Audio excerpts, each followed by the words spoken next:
I'm Natalia Bonner. Welcome back. All right, I thought it would be fun today to take a few minutes and answer some of the questions that you guys are always asking me. So let's get to it.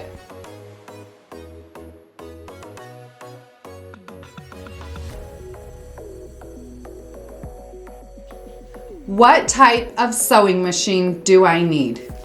This is a really great question. Free motion quilting can be done on any type of machine.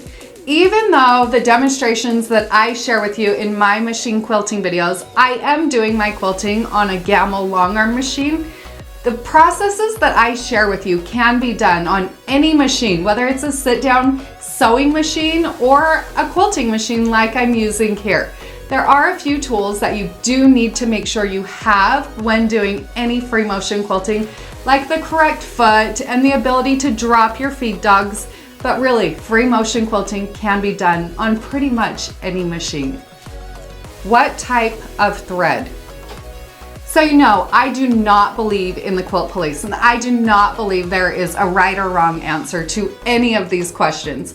But what type of thread do I like to use? My favorite, on the top, I love to use So Fine thread.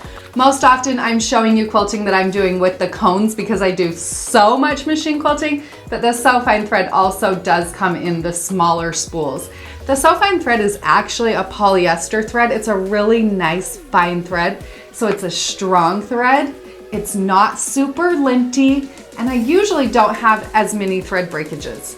Plus, because it's a super fine thread, it's so fine, it actually usually blends really nicely with my quilting fabrics as I'm doing my machine quilting. Then in my bobbin, I right now am loving using the Super Bobs by Superior threads, and I'm not endorsed or anything like that. These are just the products that I have found work really great for me. And right now these pre-wound Super Bobs are running beautifully and I'm having great tension with these. But with that being said, I highly recommend that you go out and try many different types of threads, because what I love and what works best for me isn't necessarily what you're going to love and what will work best for you. What foot? When doing free motion quilting, I recommend that you do have a hopping foot on your machine. So I mentioned a minute ago that you do want to make sure that your machine has the ability to drop the feed dogs if you are working on a sit down or domestic type machine. Now on any type of machine, you want a hopping foot. So it's a foot that will actually kind of bounce up and down as you're machine quilting, allowing your fabrics to move freely between your needle and your machine. Now, most often in my videos, I am showing machine quilting where I have a ruler foot on my machine. Why do I always have the ruler foot on my machine? Personally, you see, I do a lot of custom machine quilting, which does include ruler work and free motion quilting. Because of that, I choose to leave my ruler foot on my machine all the time. A ruler foot is similar to a hopping foot, that it does still have that little hop to it. It's just a bit thicker foot that is designed for the side of a machine quilting ruler to glide against. So that's the foot that I leave on so that I can train my eye to see where everything is going to be stitching and looking nice and smooth, whether I'm switching to the free motion quilting or the ruler quilting. What batting? This is a really great question, and like thread, it's totally personal opinion. But after trying like every single type of batting there is out there, my personal favorites, and again, not endorsed, this is just what I love, are the Quilters Dream battings. And my three very favorite are the Quilters Dream Wool, the Quilters Dream Poly Deluxe, and the Quilters Dream Blend. Why do I like these so much? Okay, the wool, it still gives me a beautiful loft like you would expect from a wool batting, but it's not so lofty that it almost becomes too much to handle on my machine. So it does still have that nice fluff and loft and texture that we all want, but it's just not too much. It's just perfect. Okay, the Quilters Dream Poly Deluxe. I love this batting because of the texture that it creates. When I'm machine quilting and I'm doing beautiful custom quilting, this batting just creates the perfect amount of texture. And then once it's washed, it does soften up, but it doesn't shrink very much because it's polyester. And then the Quilter string blend. I love the Quilter string blend batting for like a really nice, flat, lightweight batting. So it's a blend of cotton and polyester, but it just quilts so beautifully. And again, when it's washed, it's just so yummy. How do I start and stop quilting stitches? Okay, this is a great question, and it's a question that when I started quilting, I didn't know the answer to. Heck, I didn't even know what a longer machine was when I first bought mine, so how would I know how to stop and start? But I actually did just create a video tutorial where I share exactly how I stop and start machine quilting without burying any threads, so go check that out. What basic quilting designs can I start with? This is a great question. We all start somewhere. The number one design that I recommend that you start with is a loop design. Why do I say to start with loops? I like to recommend starting with loops because there's no rules. You just start out and kind of start stitching long lines and adding in some circles. They kind of feel natural. At least I think so when you start machine quilting. But I do have a free class called Free Motion Filler Frenzy, and that's exactly where we start. I start in this free class by teaching you really simple designs, starting really basic with machine quilting. I do also have my first book and class that I ever wrote, including everything I wish I would have known when I started quilting, called Beginner's Guide to Free Motion Quilting. So definitely check that out. What is Stitch in the Ditch? Stitch in the ditch is machine quilting that is most often done with like a walking foot or machine quilting rulers, and it involves the process of machine quilting where two fabrics come together. Now, anytime I make a quilt, I try to press my fabrics towards the dark. When I do that, it actually creates just this little bump. So if you imagine all of your fabrics going towards one direction, this side is going to be a little bit thicker. And then this side over here will obviously not have as much bulk. When doing that, it actually makes the process of machine quilting, stitch in the ditch, a little bit easier because you're creating a ledge for your stitches to go right in.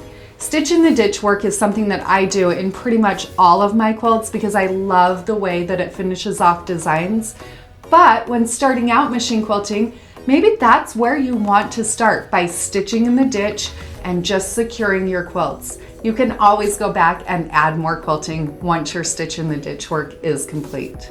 How do I mark and remove markings on a quilt? This is another great question because yes, there are definitely times where I am marking my quilts. First up, my very favorite product to use for markings is the blue Mark Be Gone marker. I personally have had great success with this product, but do make sure that your markings are removed 100% before you apply any heat. This may involve a process of getting that quilt wet or that area wet several times. I like to use a solution of 1 cup of water and 1 teaspoon of baking soda because that actually helps neutralize the pH in the ink. What are common mistakes I should avoid? I don't think there are any mistakes in quilting.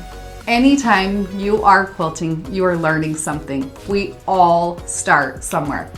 Okay, so there's definitely times where, yeah, I do unpick my threads and yeah, I quilt things wrong. So I do stop and unpick my quilting. And we actually have another video where I show you how to do that. But mistakes are okay. I actually have a shirt on today that says just that. We all start somewhere. One thing to always remember when you're machine quilting, usually when you're quilting, you're looking at your quilt maybe like 12 to 18 inches away from your face. So you are sitting there and picking apart every single imperfection. But if you take a step back from that quilt and really start to look at it as an overall design, most often those mistakes are going to disappear. Sometimes when I quilt something and I feel like it was a mistake or I'm not happy with it, I'll even walk away for a day, come back the next day, and I'm okay with what I did. Mistakes are okay. I'm not perfect. Personally, I don't know any human that is perfect, but when you find one, send them my way. Until then, friends, let's get stitching.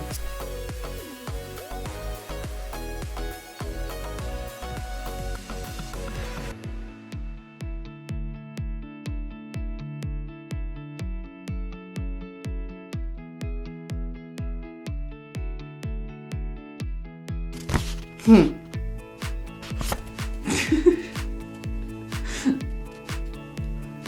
dog. Be quiet. Okay, is my hair okay?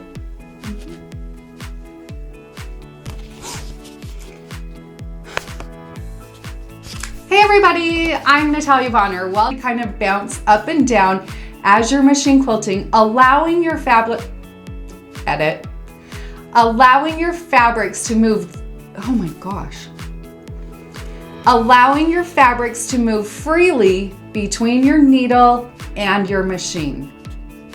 Hey everybody, I'm Natalia Bonner. Welcome back.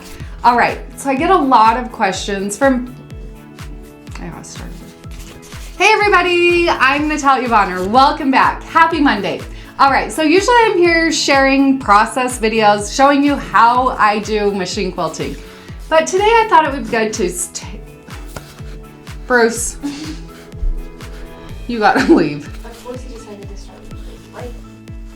Oh, I'm like, I can't even keep talking because there's a dog. Bye, Bruce. He wanted to be.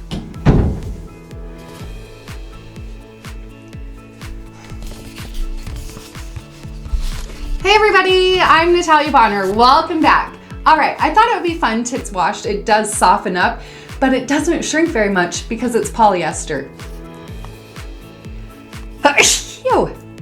Yeah, got it. Phew. Maybe those are some bloopers.